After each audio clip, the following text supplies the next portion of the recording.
ஒரு குடும்பம் ரொம்ப வறுமையிலிருந்து கஷ்டப்பட்டு மேல வராங்க. அந்த முதல் தலைமுறை பாத்தீங்கன்னா இரவும் பகலுமா உழைச்சு ஒரு பெரிய சாம்ராஜ்யத்தையே உருவாக்குறாங்க. ஆமா, நெறைய வீடுகள்ல இத நம்ம பாக்குறோம். கரெக்ட். ஆனா அடுத்த தலைமுறை அந்த பணத்தை வச்சு ரொம்ப ஆடம்பரமா வாழ்றாங்க. அதுக்கடுத்து வர்ற அந்த மூணாவது தலைமுறையில அந்த செல்வம் முழுமையா அழிஞ்சு திரும்பவும் அந்த பழைய நிலைமைக்கே போயிடுறாங்க. எக்ஸாக்ட்லி திரும்பவும் வறுமைக்கே வந்துடுறாங்க. இது நம்ம சுத்தி இருக்கிற பல குடும்பங்கள்ல பார்த்திருக்கோம் இல்லையா? இப்போ உங்களுக்கு ஒரு கேள்வி வரலாம். ஒருத்தர் கிட்ட சேர்ற பணம் ஏன் பல தலைமுறைகளுக்கு நிலைச்சு நிக்கிறது இல்ல அப்படின்னு கேக்குறீங்களா? ஆமா, அதுதான் என்னோட கேள்வி. சில வீடுகள்ல மட்டும் நிரந்தரமா தங்கிடுற அந்த செல்வம் மத்த வீடுகள்ல ஏன் வந்த சூடு தெரியாம மாயாம மறைஞ்சு போயிடுது? இத பத்தி தான் இன்னைக்கு நாம ரொம்ப ஆழமா பேச போறோம். இது ரொம்ப முக்கியமான ஒரு தேடல் ஆக்சுவலா. கண்டிப்பா. இந்த ஆழமான உரையாடலுக்கு உங்களை வரவேற்கிறேன். இன்னைக்கு நம்ம கையில இருக்கிற ரொம்ப முக்கியமான மூலக்குறிப்பு சாணக்கியரின் நீடித்த செல்வத்திற்கான கொள்கைகள். The Chanakya principles of lasting wealth. ஆமா, பல நூற்றாண்டுகளுக்கு முன்னாடி எழுதப்பட்ட இந்த தத்துவங்கள் இன்னைக்கு நம்ம பேங்க் அக்கவுண்ட்ல இருக்கிற பணத்துக்கும் நம்ம வாழ்க்கை முறைக்கும் எப்படி பொருந்தது அப்படிங்கறத தான் நம்ம அலச போறோம். இந்த டாபிக் நம்ம எடுத்திருக்கிறது ரொம்ப பொருத்தமான ஒரு விஷயம். ஏன்னா பொதுவா நம்ம செல்வத்தை பத்தி பேசும்போது எப்படி சம்பாதிக்கலாம், எங்க இன்வெஸ்ட் பண்ணலாம்னு தானே பேசுவோம். கரெக்ட், எந்த ஸ்டாக்ஸ் வாங்கலாம், எப்படி பிசினஸ் தொடங்கலாம், இத பத்தியுமே தான் நம்ம அதிகமா பேசுறோம். ஆனா சாணக்கியரோட இந்த குறிப்புகள் ஒரு முற்றிலும் மாறுபட்ட கோணத்தை கொடுக்குது. அதாவது இது வெறும் பணத்தை பத்தின குறிப்பு இல்லையா? இல்லவே இல்ல. இது மனிதர்களோட மனநிலை, அவங்களோட சைக்காலஜி, அப்புறம் அடிப்படையில அவங்களோட குணநலன்கள் பத்தின ரொம்ப ஆழமான ஒரு தத்துவம். ஓ, அப்போ செல்வம்ங்கிறது வெறும் எண்கள் சம்பந்தப்பட்ட விஷயம் இல்ல. கண்டிப்பா கிடையாது. நாம நினைக்கிற மாதிரி அது வெறும் நம்பர்ஸ் இல்ல. அது மனிதர்களோட குணத்தோட நேரடியா தொடர்புல இருக்கிற ஒரு சக்தி அப்படின்னு இந்த குறிப்பு ஆணித்தரமா சொல்லுது. சக்தி, வாவ், அந்த வார்த்தை எனக்கு ரொம்ப பிடிச்சிருக்கு. செல்வம்ங்கிறது ஒரு சக்தி.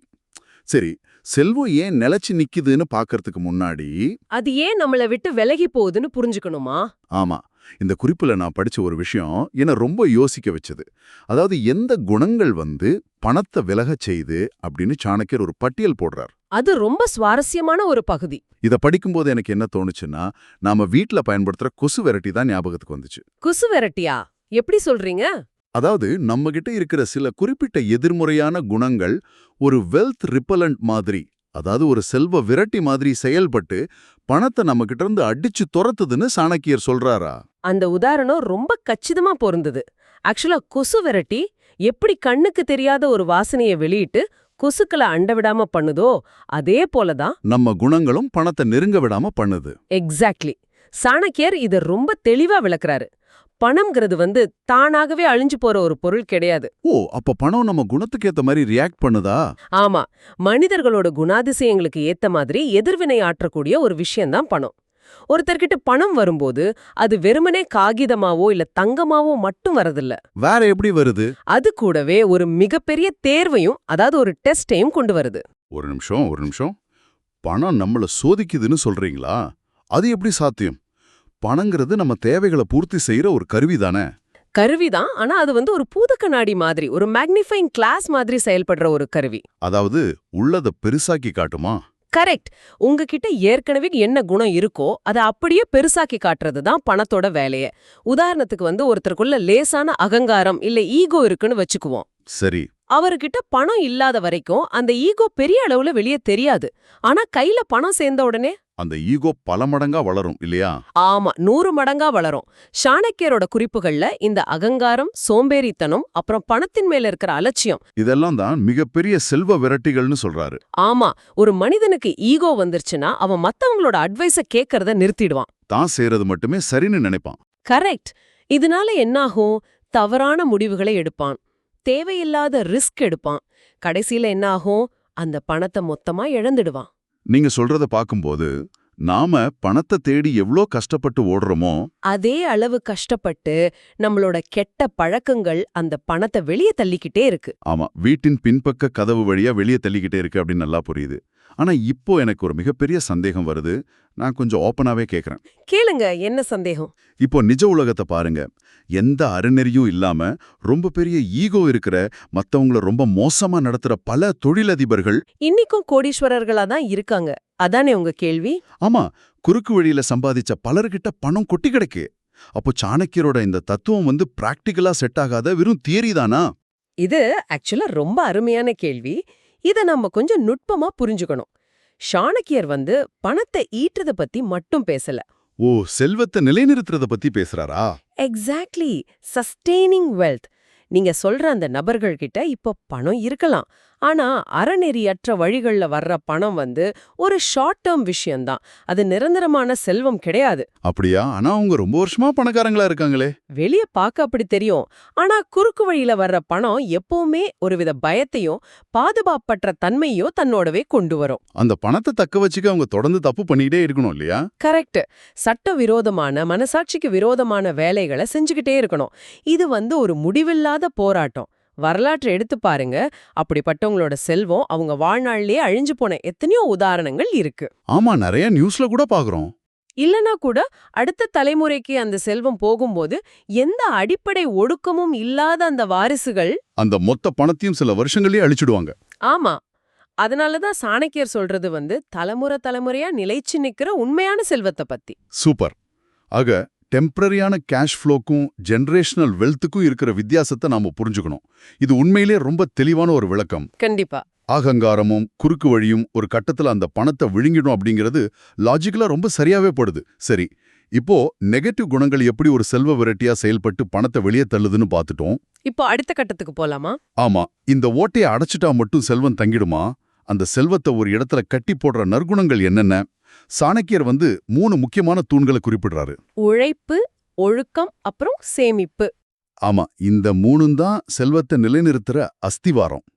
இதுல ஆச்சரியமான விஷயம் என்னன்னா, ஆயிரக்கணக்கான வருஷங்களுக்கு முன்னாடி சொல்லப்பட்ட இந்த 3 விஷயமும் இன்னைக்கு இருக்கிற மாடர்ன் எக்கனாமிக்ஸ் ரூல்ஸோட அப்படியே மேட்ச் ஆகுதா? ஆமா, அப்படியே ஒத்துப்போகுது. இந்த 3ஐயும் படிக்கும்போது எனக்கு என்ன தோணுச்சுன்னா, ஒரு மரமுக்காலி தான் ஞாபகத்துக்கு வந்துச்சு. அதாவது 3 legged stool. நல்ல ஒப்பீடு. அதுல எந்த ஒரு கால் உடைஞ்சாலோ இல்ல கொஞ்சம் வீக்கா இருந்தாலுமே மொத்த நாற்காலியும் சரிஞ்சு கீழே விழுந்துடும் இல்லையா? அதுபோலதான் இந்த 3ன்னு நினைக்கிறேன். கண்டிப்பா 3மே பேலன்ஸ்டா இருக்கணும். ஆனா இதுல எனக்கு தோணுன முதல் கேள்வி என்னன்னா, இப்ப நிறைய பேர் வந்து ரொம்ப கஷ்டப்பட்டு உழைக்கிறாங்க. காலையில எழுந்து ராத்திரி வரைக்கும் ஓயாம உழைக்கிறாங்க. உழைப்புக்கு எந்த குறையும் இருக்காது. சரி. அப்படி இருக்கும்போது செல்வம் சேர அந்த உழைப்பு மட்டுமே போதாதா? இந்த ஒழுக்கம்ங்கிற வார்த்தை எதுக்காக நடுவுல வருது?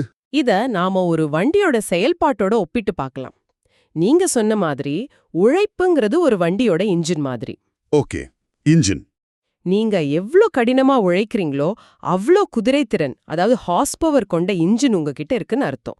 அது உங்க வாழ்க்கைய, அதாவது அந்த வண்டிய ரொம்ப வேகமா முன்னாடி கொண்டு போகும். பணத்தை சம்பாதிச்சுக்கிட்டே இருக்கும். சரி, ஸ்பீடா போயிட்டு இருக்கு. ஆனா 200 கிலோமீட்டர் வேகத்துல போற ஒரு கார்ல வெறும் இன்ஜின் மட்டும் இருந்தா போதுமா? அந்த வண்டிய சரியான பாதையில கொண்டு போக ஒரு ஸ்டியரிங், அப்புறம் தேவைப்படும் போது வண்டியை நிறுத்த ஒரு பிரேக் வேணும். ஆமா, நிச்சயமா வேணும். ஸ்டீரிங்கும் பிரேக்கும் இல்லாத வண்டி எவ்வளவு வேகமா போனாலும் கடைசில ஒரு மரத்திலயோ இல்ல பள்ளத்திலயோ மோதி ஆக்சிடென்ட்ல தான் முடியும். ரொம்ப சரியா சொன்னீங்க. அந்த ஸ்டியரிங் அப்புறம் பிரேக் தான் சாணக்கியர் சொல்ற அந்த ஒழுக்கம். ஓ, டிசிப்ளின். ஆமா, ஒரு மனுஷன் கஷ்டப்பட்டு உழைச்சு பணத்தை சம்பாதிக்கலாம். ஆனா அந்த பணத்தை எப்படி செலவு பண்ணணும், எதுல முதலீடு பண்ணணும், எதுல முதலீடு பண்ணக்கூடாதுங்கிற தெளிவு அவனுக்கு இருக்கணும்ல. கண்டிப்பா. நிறைய பேர் சம்பாதிப்பாங்க, ஆனா கண்டபடி செலவு பண்ணுவாங்க. அதுதான், வருமானம் கூடும்போது அதுக்கேத்த மாதிரி ஆடம்பர செலவுகளையும் கூட்டிக்கிட்டே போற ஒரு மனநிலை மனுஷங்களுக்கு இயல்பாவே இருக்கு. ஆமா, இங்கிலீஷ்ல இத லைஃப் ஸ்டைல் க்ரீப் அப்படின்னு சொல்லுவாங்க. எக்ஸாக்ட்லி. அந்த லைஃப் ஸ்டைல் கிரீப்பை தடுத்து நிறுத்துறது தான் இந்த ஒழுக்கம். ஒழுக்கம் இல்லாத உழைப்புங்கிறது அடியில ஒரு பெரிய ஓட்டை இருக்கிற பாத்திரத்துல தண்ணிய ஊத்துற மாதிரி தானே? அதேதான். நீங்க எவ்வளவுதான் தண்ணி ஊத்துனாலும் அது வெளியே போய்கிட்டே தான் இருக்கும். பாத்திரம் எப்பவுமே காலியா தான் இருக்கும். இது பலருடைய வாழ்க்கையில நடக்கிற ஒரு நிதர்சனமான உண்மை. நிறைய சம்பாதிப்பாங்க, ஆனா மாச கடைசியில கையில ஒண்ணுமே இருக்காது. ஏன்னா உழைப்புங்கிற இன்ஜின் ஓடுது, ஆனா ஒழுக்கங்கிற பிரேக் அங்க இல்ல. கரெக்ட். சரி, உழைப்பு ஒழுக்கம் ரெண்டையும் பார்த்துட்டோம். 3வது கால் வந்து சேமிப்பு. சேவிங்ஸ். ஆமா, இது எதுக்காக? சம்பாதிக்கிறதையும் தேவைக்கு மட்டும் செலவு பண்றதையும் சரியா செஞ்சிட்டாலே வாழ்க்கை சுமூகமா போயிடுமே. அங்கேயும் ஒரு சிக்கல் இருக்கு. வாழ்க்கை எப்பவுமே நேர்கோட்ல பயணிக்கிறது இல்லையே. ஆமா, எதிர்பாராத செலவுகள் வரும். கரெக்ட். திடீர்னு எக்கனாமிக் டவுன் டர்ன் வரலாம், உடல்நல குறைபாடு வரலாம், இல்ல ஒரு பிசினஸ் திடீர்னு லாஸ் ஆகலாம். அப்போ சேமிப்புங்கிறது ஒரு எமர்ஜென்சி ஃபண்ட் மாதிரி செயல்படுமா? ஆமா. சேமிப்புங்கிறது உங்க வண்டிக்கான மாற்று எரிபொருள் மாதிரி. இல்லனா ரோட்ல இருக்கிற பள்ளம் மேடுகளை சமாளிக்கிற ஷாக் அப்சார்பர் மாதிரி. அது உங்களோட ஃபியூச்சரை பாதுகாக்கிற ஒரு கவசம். சூப்பர். ஆனா சாணக்கியர் சொல்ற சேமிப்பு வந்து பணத்தை அப்படியே பெட்டியில பூட்டி வைக்கிறது கிடையாது. அத சரியான வழியில வளர்க்கிறது. அதாவது பணத்தை நமக்காக உழைக்க வைக்கணும். கரெக்ட். உழைப்பு பணத்தை கொண்டு வருது, ஒழுக்கம் அந்த பணம் வீணாகாம பாதுகாக்குது, சேமிப்பு வந்து அந்த பணத்தை உங்களுக்காக உழைக்க வச்சு எதிர்காலத்தை உறுதி செய்யுது. வாவ்! இந்த மூணுமே ஒன்னோட ஒன்னும் ரொம்ப நெருக்கமா பின்னி பிணைஞ்சிருக்கு. ஆமா. இந்த மூணும் சேர்ந்து செயல்படுற விதம் இப்போ எனக்கு ரொம்ப தெளிவா புரியுது. ஆனா இதையெல்லாம் தாண்டி இந்த மூலக்குறிப்புல என்ன ரொம்ப பாதிச்ச ஒரு வரி ஒன்னு இருக்கு. எந்த வரி? இதுவரைக்கும் நாம பேசின எல்லாத்தையும் ஒரு முத்தாய்ப்பா இணைக்கிற வரி அது. சாணக்கியர் சொல்லாரு, பணம் சம்பாதிக்கிறது முக்கியம் இல்ல, அத நிலைச்சு வைக்கிற குணம்தான் உண்மையான செல்வம். அந்த வரி தானே? எக்ஸாக்ட்லி. அத படிச்சதும் இதுவரைக்கும் நான் செல்வத்தை பத்தி இணைச்சிருந்த மொத்த பிம்பமும் அப்படியே தலைகீழா மாறிடுச்சு. அந்த வரியோட ஆழம் வந்து ரொம்ப பெரியது. அத பத்தி நீங்க என்ன நினைக்கிறீங்க? அதாவது பொதுவா நாம ஒருத்தரோட செல்வத்தை எப்படி அளவிடுறோம்? அவரோட பேங்க் பேலன்ஸை வச்சு, அவர் வாங்கியிருக்கிற சொத்துக்களை வச்சு, அவர் ஓட்டுற காரை வச்சு தானே. ஆமா, அதுதான் மெட்டீரியல் வெல்த். ஆனா சாணக்கியர் இந்த பௌதீக பொருட்கள் எல்லாம் செல்வமாவே மதிக்கல.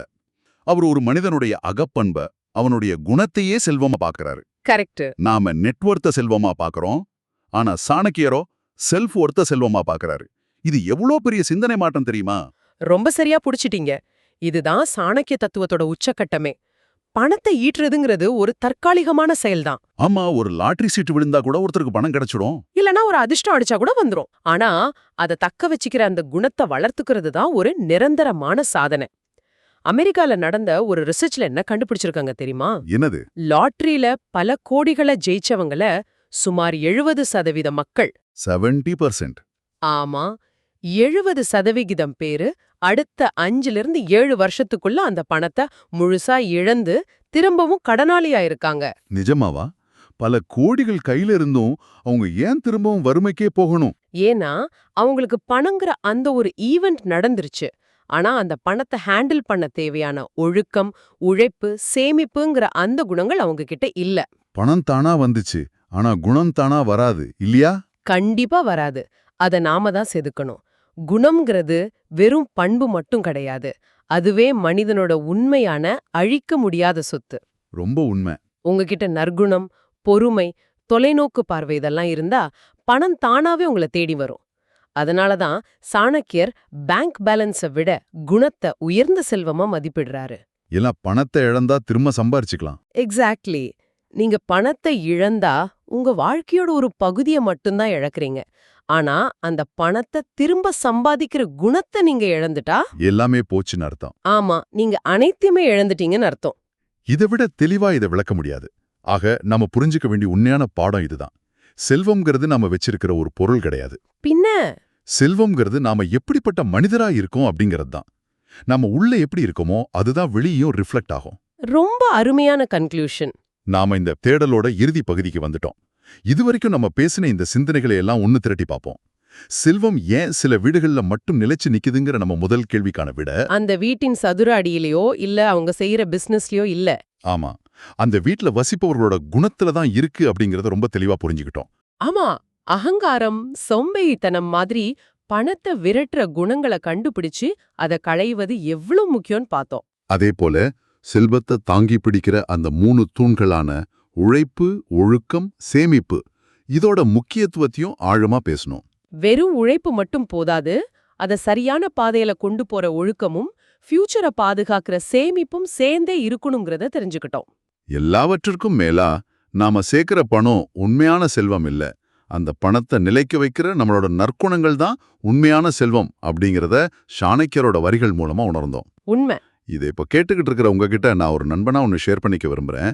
நாம எல்லாருமே டெய்லி பணத்தை சம்பாதிக்க ஒரு பெரிய ரேஸ்ல ஓடிக்கிட்டு இருக்கோம். ஆமா, எல்லாருமே ஓடிக்கிட்டு தான் இருக்கோம். அந்த ஓட்டத்துல அந்த பணத்தை தக்க வச்சுக்க தேவையான உங்க குணத்தை வளர்க்க நீங்க மறந்துடாதீங்க. ஏன்னா நீங்க விட்டுட்டு போற பணம் உங்க அடுத்த தலைமுறையை காப்பாத்துமான்னு உறுதியா சொல்ல முடியாது. ஆனா நீங்க விட்டுட்டு போற நற்குணங்களும் உழைக்கிற முறையும் நிச்சயமா உங்களை காப்பாத்தும். இது ரொம்ப சிறந்த ஒரு அட்வைஸ். நாம இந்த உரையாடலை முடிக்கிறதுக்கு முன்னாடி ஒரு சின்ன சிந்தனைய நான் இங்க விதைக்க விரும்புறேன். சொல்லுங்க. இத கேக்குறவங்க கொஞ்சம் ஆழமா யோசிச்சு பாருங்க.